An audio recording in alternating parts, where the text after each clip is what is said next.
information as I was coming here that Portsmouth City Council are going to be paid selective licensing next Tuesday.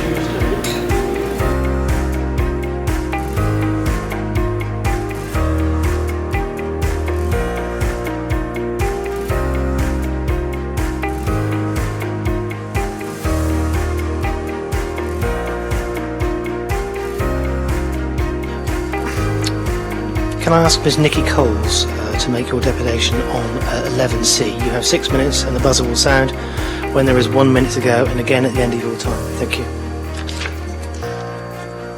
Are you ready? Thank you. From speaking to private renters in Fratton, most people are quite satisfied with their landlords.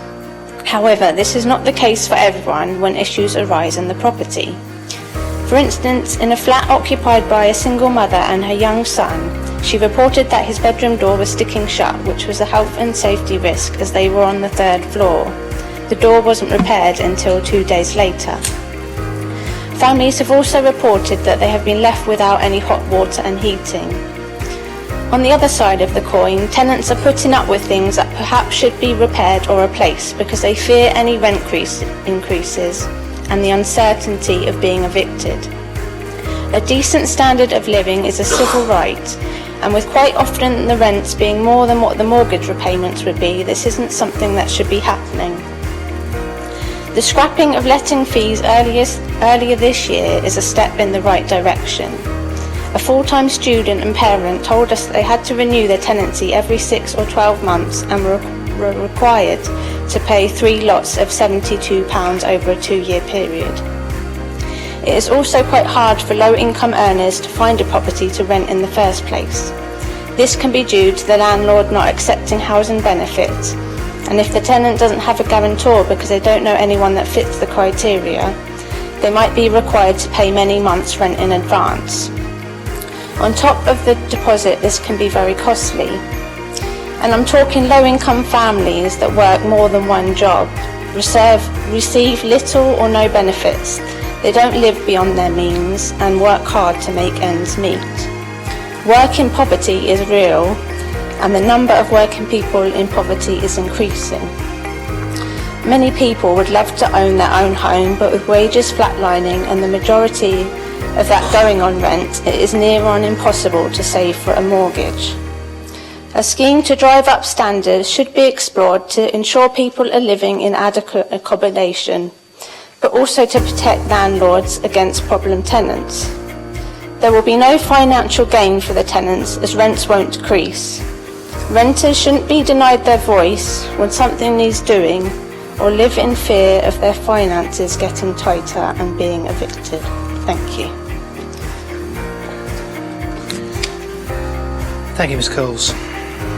Can I ask Ms Kirsty Miller to make your deputation on item 11C? You have 6 minutes and the buzzer will sound when there is 1 minute to go, and again at the end of your time. Thank you. A home is a human right. Everyone should have a decent warm home they can afford with security for the future. Currently in the UK, having a home is becoming a precious commodity. House prices and private rents have soared. If a pint of milk had risen as much as house prices have over the past 30 years, it would cost £10.38. The National Housing Federation has forecast that without any control, private rents will rise by another 35% by 2020. That's a great deal more compared to how much wages are predicted to grow. Already we are seeing more than 4 million private renters living in poverty. The private rented sector is in an appalling condition. An estimated 660,000 households in England are overcrowded.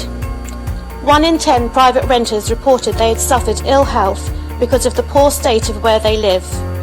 Many tenants saying they had problems with mould, damp and overcrowding. With the rollout of universal credit and the 5-week wait for payments, delays mean more debt, rent arrears and hungry children. It was recently reported in Portsmouth News that 7 families have been evicted from their homes because of universal credit. Rent arrears and eviction is rising. Homelessness is spiralling out of control. We are seeing a housing crisis unfold before us.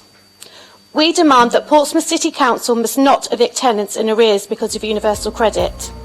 Local authority must put pressure on housing associations and other private landlords to do the same. We demand that rent controls in the private sector be introduced so that people are not priced out of their homes. We also believe that private landlords should be registered. Landlords should have a fit and proper person test. Selective registering and licensing of private landlords should be administered and enforced by Portsmouth City Council, ensuring decent home standards are maintained, tenants' rights respected, and to help prevent revenge evictions. I urge councillors to support this motion of implementing a selective licensing scheme in Portsmouth with a view to one being implemented by April 2020. Thank you.